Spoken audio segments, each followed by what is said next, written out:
Scientology has no place in today's episode because this story was written by L. Ron Hubbard's younger, smarter, less culty brother called Freeman Hubbard. Freeman Hubbard has written a great little yarn called the Phantom Brakeman because there's nothing more terrifying than the railroad. And as a locomotive zooms towards me, I find that hard to disagree with.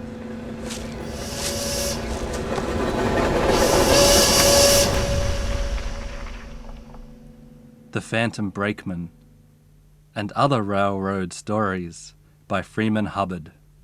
High up on Raton Mountain, in a pass strewn with old volcanic lava nearly 8,000 feet above sea level, Uncle Dick Wooten lived in a wayside inn with his family. Uncle Dick had been a famous scout and Indian fighter in the days before railways came to the west.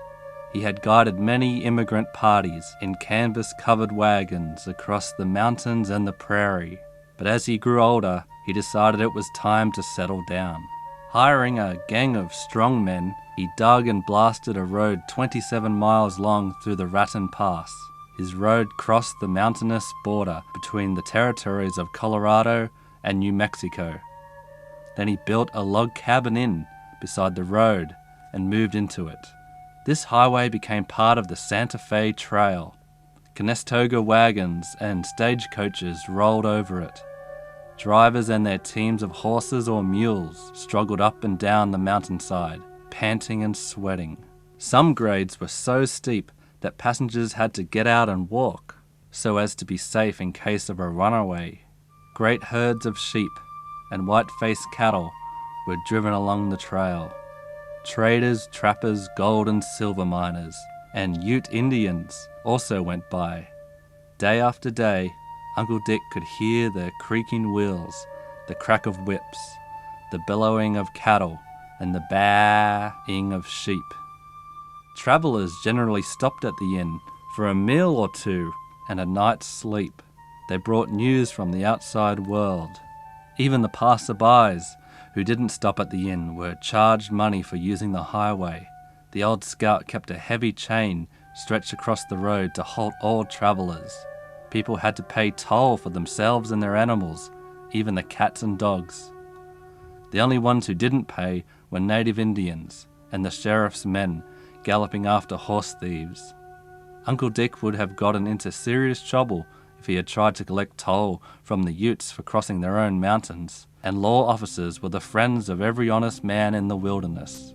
Then one day, a red-headed fellow named Bill Rogers became part of the family at Raton Pass. He was driving a small flock of sheep southward when he came to the inn. "Where you going?" Uncle Dick asked. "I am to go to California," said Bill, "if I can join up with the wagon train." "California's a long way off," the old scout puffed at his pipe. He seemed to have forgotten his younger days when he didn't mind sleeping under the stars for months at a time. "How about staying with us? I need a good man and I'll give you $50 for your sheep. What do you say? I've got a herd of woolies myself. You can tend them, do odd jobs and bunk at the inn. How much you paying?" $10 a month, and a bed, and all the grub you need." The redhead thought for a moment. Then he said, "Fair enough, Mr. Wooten. Reckon I will. It's true that California is a long way off. Besides, I like it here." The two men shook hands, and Bill went to work for Uncle Dick. Weeks and months drifted by. Autumn turned the leaves to flaming red and orange. Winter filled the pass with glistening white snow that almost buried the log cabin inn. It was a long, cold winter. The deer moved on down the slopes. Bears curled up in caves and hollowed trees. Coyotes howled in the moonlight. 4 weeks at a stretch, the men didn't see any strangers except a few Indians on snowshoes. But with the coming of spring, wagon wheels rattled over the road once more. Uncle Dick learned from travelers that the Santa Fe Railway was planned to build a line down into New Mexico. "If they do," he chuckled, Thou'll be wantin' to use my road. This pike's the only way across the mountains." The old scout was right. One bright afternoon, when lizards were sunning themselves on lava rock, 2 Santa Fe men rode up to the inn. Bill gave their horses a brisk rub down and water and fed. After dinner, the men talked business. They said they had called to find out if Uncle Dick would let them build a railway through Raton Pass. The innkeeper asked, "What's it worth to you?" $20,000, said one man, and the other men nodded in agreement. Uncle Dick shook his head. "Don't want a lump sum. I wouldn't know how to spend so much money." "Then what do you want?" "I'll tell you," said the old scout, lighting his pipe. "Give me and my family a lifetime pass on the Santa Fe and $25 worth of groceries every month, and I'll call it square." "It's a deal, Mr. Woolton. We'll need some big engines to haul freight through this pass. One of them will be the most powerful engine in the whole world. We're getting it built right now in Philadelphia, and we're gonna call it the Uncle Dick." The old scout beamed with pleasure. "That's mighty fine." "And now, if you'll sign this paper," said the man, "we'll start building the line." Uncle Dick waved it away with his pipe. "This is my friend, Bill Rogers. Before I sign any paper, I want you to promise to give Bill a railway job. I won't be having enough work here at the inn to keep him busy after the iron horse comes through." "Sure thing. We'll need a lot of men." So they built a railway across the Raton Mountain, and Bill helped to lay the rails. In December of that year, 1878, the first steam train to enter New Mexico chugged past Uncle Dick's inn. The engine and cars were trimmed with red, white, and blue streamers, and flags that fluttered gaily in the breeze. As they rumbled by, the engine saluted the old scout by tooting his whistle and ringing his bell. Bill hired out as a brakeman on the new line.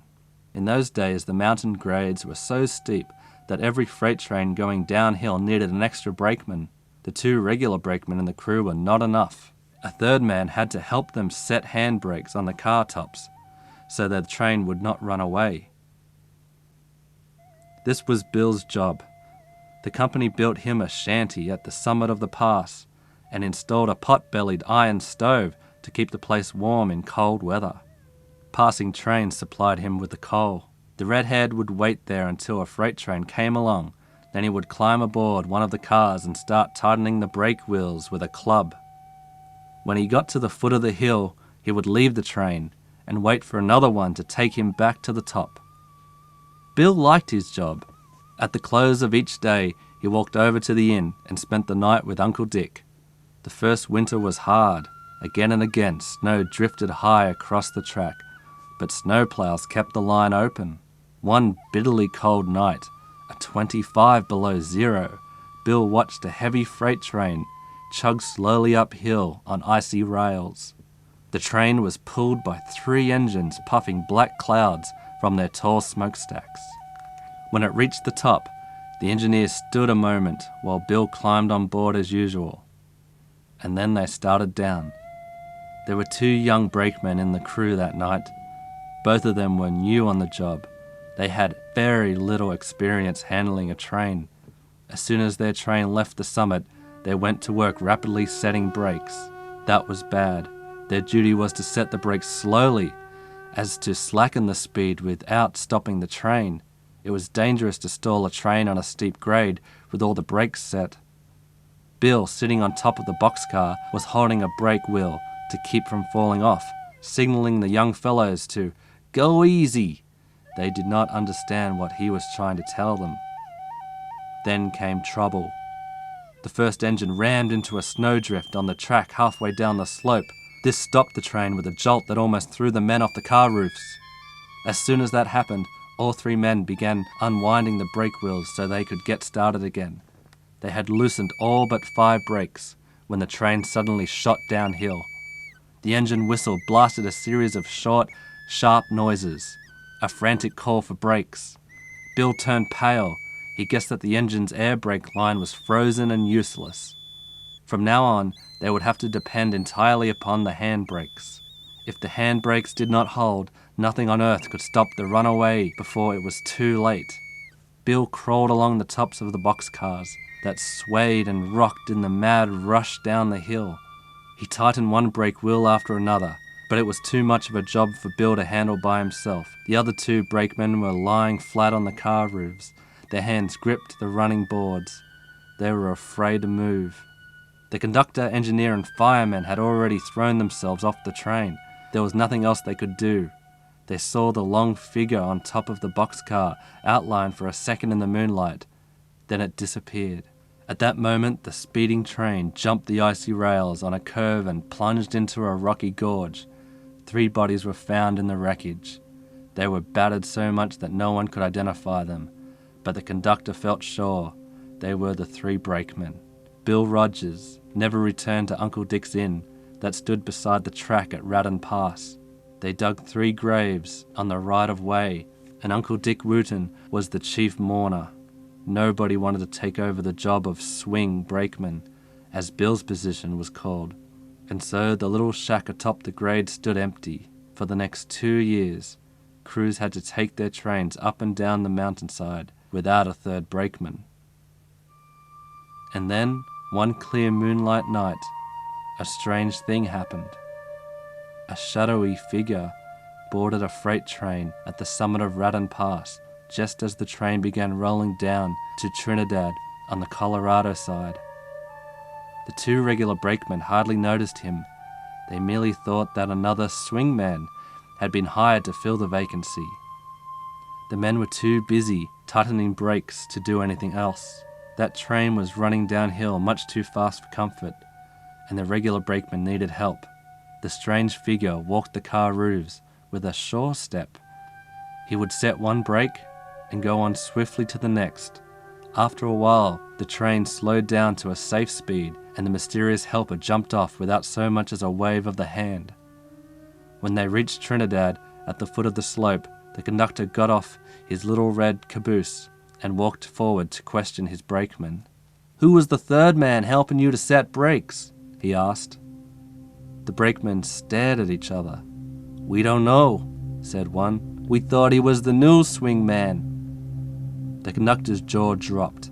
Then he said in a solemn tone, "There is no new swing man, brakeman at Raton Pass. The job is still open." "Why, it can't be," said the brakeman. "I saw him myself, bright and clear in the moonlight." "We all saw him. If he hadn't come by when he did, we might have lost the train." The 3 men fell silent. The wind rustled in the trees. Far off, a hoot owl called. "That was no man," one of the brakies said at last. "That was a ghost." Night after night, the same thing happened. Every time a freight train started down the treacherous hill in the darkness, the strange figure would appear suddenly and help the crew to set brakes. As soon as the danger was gone, the figure would vanish as silently as it came. All along the Santa Fe Railway, men spoke in whispers of the phantom of Raton Pass, the Phantom Brakeman. Some hinted that the mysterious helper was the ghost of Bill Rogers. Now and then a train would stop near Uncle Dick's Inn while crew members gently laid bunches of early spring columbines and Indian pinks on the 3 trackside graves. The white-haired old scout was puzzled. "At least," he said, "it's a friendly phantom. Only a friendly one would help to save the trains, and Bill was like that." One night, when an engineer stopped at the top of Raton Pass to oil his 8-wheeled engine, he found a train-riding hobo hidden behind the tender. "Get off there," he ordered. The hobo climbed down from his perch, but to get back at the Santa Fe, he turned a valve that let all the air leak out of the train's air brake system.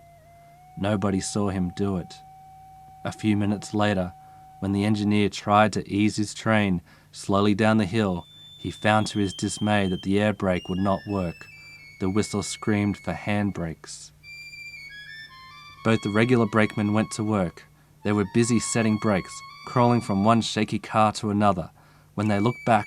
A third figure, clear and bold in the moonlight, was working with them. But without the help of air brakes also, the train was doomed. Every member of the crew knew it, and they all jumped off the fast-rolling freight. The phantom rider stuck at his post. He was still tightening brake wheels when the engine turned over at a curve. The cars piled up in a wreck. All the crew members were saved, but the phantom had disappeared. Afterward, a group of anxious men watched a wrecking crew clear up the broken engine and cars.